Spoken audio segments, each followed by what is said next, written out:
Welcome to Quick News for May 21st through the 27th, 2016, a series which offers you quick news stories you may not have heard in 10 minutes or less. First story today, there's no doubt you've heard about the Zika virus by now, that mosquito-borne virus that causes simple cold symptoms in average patients and can cause such horrible side effects as microcephaly in the babies of pregnant women who contract it. On Monday, it was reported that Obama has decided that windmills are more important. The Obama administration has now taken $500 million, which was appropriated by Congress to fight the Zika virus, and instead decided to use it for the United Nations Green Climate Fund. The most important thing that stands out to me about this is the fact that even though Congress labeled the money for a specific cause, Obama was able to simply ignore that and put the money wherever he wanted. What's the point of Congress being able to appropriate money if Obama is just going to do whatever he wants with it?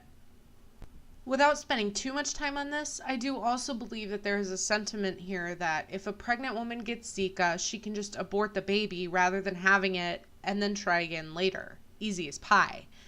And while Republican senators like James Lankford of Oklahoma say things like, "Our national priority rightly focuses on protecting the life of these young children in the womb, since each child has a value, no matter their age or size." But I don't believe that Democrats or those on the left feel that a child in the womb has any value whatsoever. It only gets value once it has exited the womb. Next up, a mom in North Carolina has been charged with child abuse for allowing her 11-year-old son to drive a golf cart. The family was on vacation and Julie Mall decided her son could drive the golf cart a couple of blocks just for fun. Now, I know there are laws saying you have to be 16 to drive a golf cart. That seems pretty silly to me if you're on private property, but fine. Golf carts are still vehicles after all. The stories from the police and the family are quite conflicting, with the police saying both parents were drunk and refusing to comply, and Julie saying the police were pushy and borderline abusive. Brace yourselves. There's video. What is she doing? Oh my God! What is this guy doing? This is guy. Place her under arrest is what he's doing. What is going on? What is going on?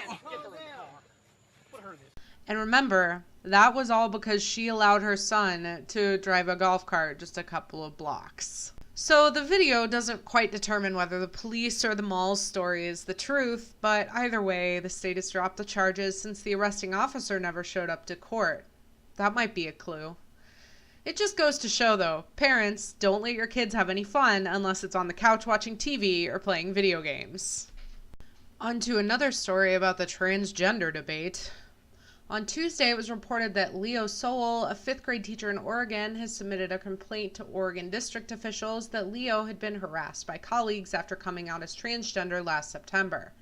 Since I don't know this person's gender and I get tired of being accused of misgendering people, I will only refer to this person by their name or as this person. I hope that's good enough.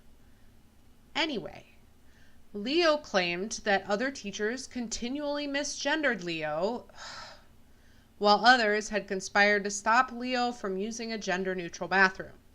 This all despite the school's requirement that staff sit through an hour-long session on transgender issues. Officials have since confirmed that they couldn't find any evidence of wrongdoing. Despite that, the school has still given Soell $60,000 for emotional damages and vowed to institute gender-neutral bathrooms in all district buildings. The principal has also informed all staff of the following policy requiring all staff to address transgender or gender non-conforming employees with their correct name and pronouns.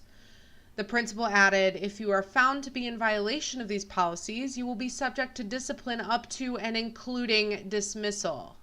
So there you go. You can accuse someone of misgendering you and get lots of money, whether they misgendered you or not.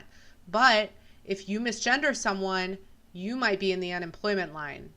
P.S. Misgendered is not a word, and can we please stop? Moving on, thank God. This Chinese ad for laundry detergent has caused some international uproar.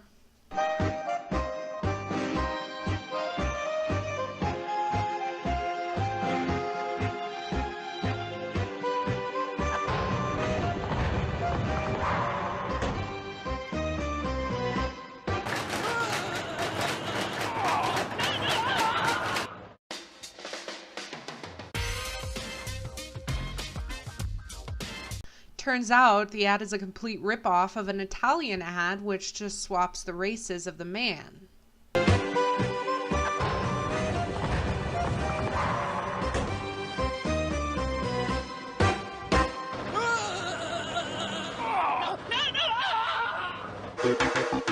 looking bueno in them jeans and heels. Belly button showing, got some sex appeal. Streaks in your hair, fingernails did up.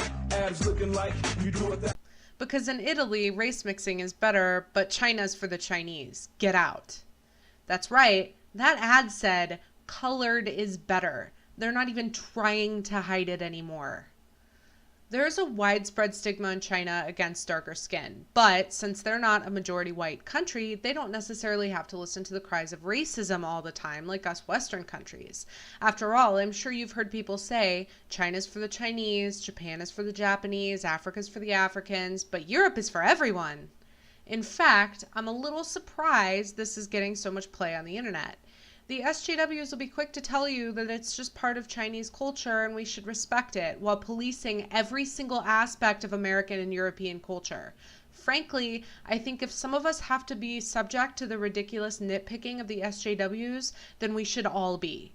So if you don't like the ad, fine. Don't buy the product. When the company loses money because people don't like their ad, they'll pull it and apologize for it. It's that easy. But something tells me that people don't care that much.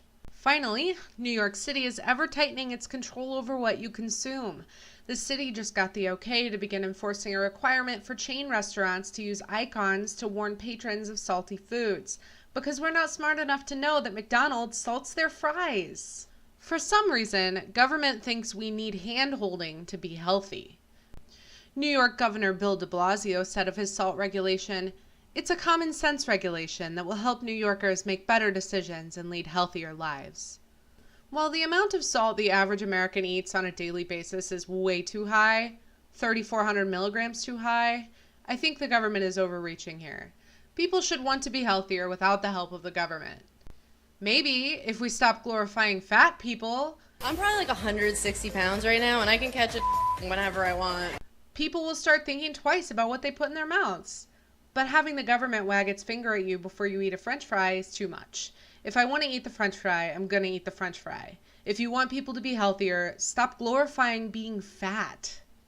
Well, that's it for Quick News for this week. If you have a story you think I should do in this segment, tweet it at me with the hashtag #QuickNews. And be sure to follow me on Twitter for news, insight, and general lulls.